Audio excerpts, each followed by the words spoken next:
আসসালামু আলাইকুম। পবিত্র মাহে রমজানের শুভেচ্ছা জানিয়ে আমার আজকের পর্বটা শুরু করছি।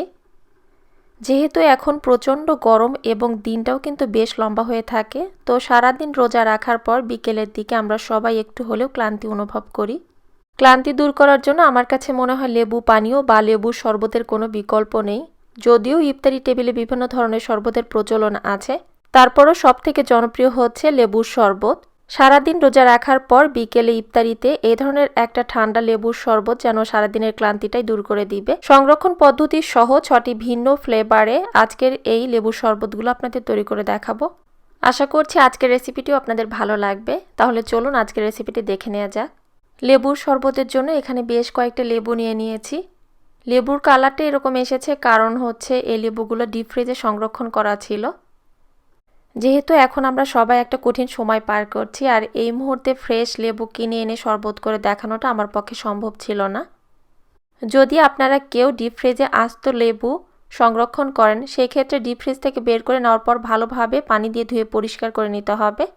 তারপর লেবুগুলোকে বাইরে রেখে দিতে হবে। যখন এটা নর্মাল তাপমাত্রায় আসবে তখন শরবতের জন্য রেডি করে নিতে হবে।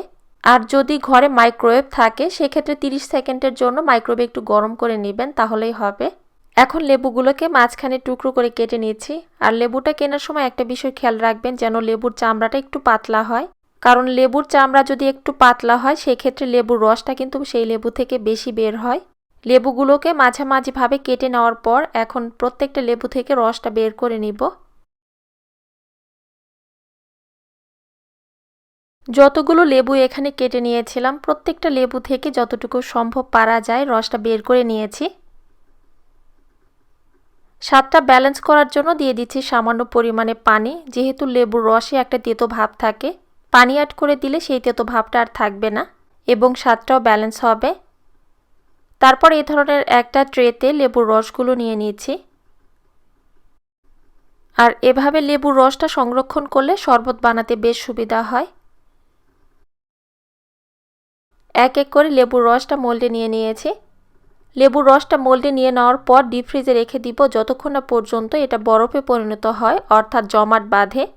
লেবুর রসের এই ট্রেটা এইভাবে সরাসরি ডিপ ফ্রিজে রাখার আগে প্লাস্টিক র্যাপার বা অন্য কোনো কিছু দিয়ে ঢেকে তারপরে ডিপ ফ্রিজে রেখে দিতে হবে। কিছুটা লেবুর রস ডিপ ফ্রিজে রাখার পর বাকি যে লেবুর রসগুলো ছিল সেগুলো দিয়ে এখন এক এক করে লেবুর শরবতগুলো তৈরি করে দেখাবো। প্রথমে আপনাদেরকে দেখাবো জিঞ্জার লেমনেড বা আদা লেবুর শরবত। একটা গ্লাসে দিয়ে দিচ্ছি 1.5 টেবিল স্পুন লেবুর রস, 1 টিস্পুন আদার রস, চিনি দিয়ে দিচ্ছি 2 টেবিল স্পুন, অবশ্যই আপনি আপনার টেস্ট অনুযায়ী দিয়ে নেবেন। তারপর দিচ্ছি সামান্য পরিমাণে বিট লবণ এবং লবণ, কয়েকটা বরফের টুকরো, 250 ml ঠান্ডা পানি। সবকিছু একত্রে একটু মিশিয়ে নিচ্ছি। সবকিছু একটু ভালোভাবে মিশিয়ে নিলে ব্যাস তৈরি হয়ে গেল জিঞ্জার লেমনেড বা আদা লেবুর শরবত রেডি। এরপর আপনাদের দেখাচ্ছি জিরা এবং লেবুর শরবত বা কিউমেন লেমনেড যেটাকে বলা হয়। 1.5 টেবিল স্পুন লেবুর রস দিয়ে দেওয়ার পর দিয়ে দিচ্ছি সামান্য পরিমাণে টালা জিরার গুঁড়ো। অবশ্যই এখানে টালা জিরার গুঁড়োটাই কিন্তু দিতে হবে। চিনি দিয়ে দিচ্ছি 2 টেবিল স্পুন, সামান্য পরিমাণে বিট লবণ এবং কয়েকটা বরফের টুকরো। তারপর দিয়ে দিলাম 250 ml ঠান্ডা পানি। একটু মিশিয়ে নিলে ব্যাস তৈরি হয়ে গেল টক মিষ্টি এবং একটু ঝাঁঝালো কিউমিন লেমনেড বা জিরা লেবুর শরবত। এবার 3 নাম্বার লেবুর শরবতটা দেখাচ্ছি। বরাবরের মতো দিয়ে দিলাম 1.5 টেবিল স্পুন লেবুর রস, তারপর দিয়ে দিচ্ছি সামান্য পরিমাণে লবণ, সামান্য পরিমাণে বিট লবণ, 2 টেবিল স্পুন চিনি। আমি কিন্তু আবারও বলছি চিনিটা আপনারা আপনাদের টেস্ট অনুযায়ী দিয়ে নেবেন। দিচ্ছি 1 টিস্পুন অরেঞ্জ ফ্লেভার ট্যাং পাউডার, কয়েকটা বরফের টুকরো এবং 250 ml ঠান্ডা পানি। ঠান্ডা পানিটা দিয়ে দেওয়ার পর একটু নেড়ে মিশিয়ে নিতে হবে। একটু নেড়েচেড়ে মিশিয়ে নিলে ব্যাস তৈরি হয়ে গেল অরেঞ্জ লেমনেড। আমার কাছে এটা ভীষণ মজার লাগে। বাসায় যদি ট্যাং পাউডার থাকে তো লেবুর রসটা অ্যাড করে এভাবে তৈরি করে দেখবেন, খেতে কিন্তু বেশ ভালো লাগে। এইবার দেখাবো 4 নাম্বার লেবুর শরবতটা। বরাবরের মতো দিয়ে দিলাম 1.5 টেবিল স্পুন লেবুর রস, সামান্য পরিমাণে বিট লবণ এবং লবণ, 2 টেবিল স্পুন চিনি, হাফ টিস্পুন তোকমা দানা আমি জানি না এর আর কোনো নাম আছে কিনা, যদি নাম থেকে থাকে তো কমেন্ট করে জানাবেন।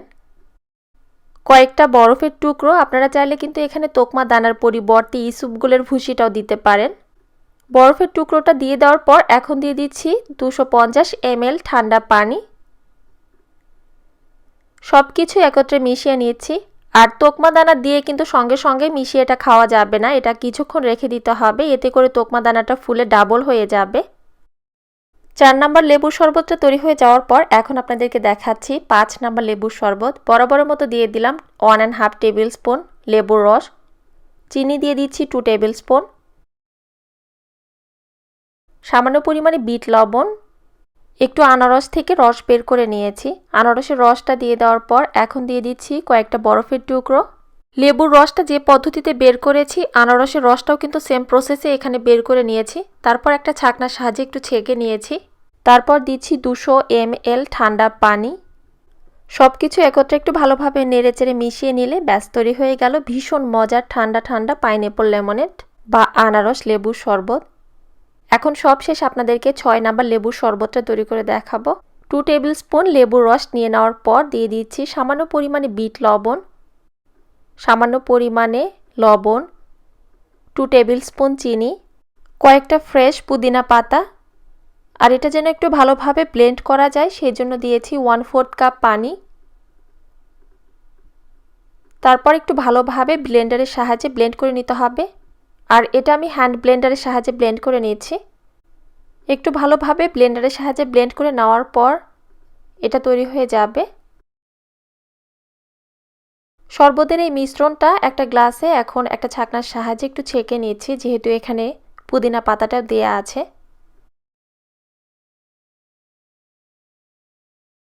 শরবতটা ছেঁকে নেওয়ার পর এখন অ্যাড করে দিব 200 ml ঠান্ডা পানি। পানি অ্যাড করার আগে প্রথমে আমি অ্যাড করে দিয়েছি বরফের টুকরো। বরফের টুকরোগুলো দিয়ে দেওয়ার পরে দিয়ে দিচ্ছি 200 ml ঠান্ডা পানি। তারপর একটু ভালোভাবে মিক্স করে নিচ্ছি। তো 6 নাম্বার লেবুর শরবতটা রেডি হয়ে গিয়েছে, মিন্ট লেমনেড বা পুদিনা পাতা লেবুর শরবত। এক এক করে এখানে আমি 6টা ভিন্ন স্বাদে ভিন্ন ফ্লেভারে লেবুর শরবতগুলো তৈরি করে দেখিয়েছি। চেষ্টা করেছি প্রত্যেকটা লেবুর শরবত খুব সহজভাবে দেখে দেওয়ার জন্য।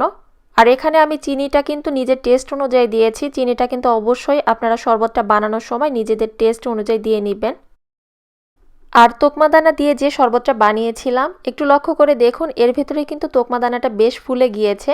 তোকমা দানা দিয়ে যখন আপনারা শরবতটা বানাবেন চেষ্টা করবেন 1 থেকে 1.5 ঘন্টা আগে লেবুর এই শরবতের ভেতরে তোকমা দানাটা দিয়ে এটা রেখে দিতে। কারণ আমার কাছে মনে হয় শরবতে তোকমা দানাটা যত বেশি ফুলবে খেতে তত বেশি ভালো লাগবে। সবশেষে আপনাদেরকে লেবুর রসটা সংরক্ষণের পদ্ধতিটা দেখাচ্ছি।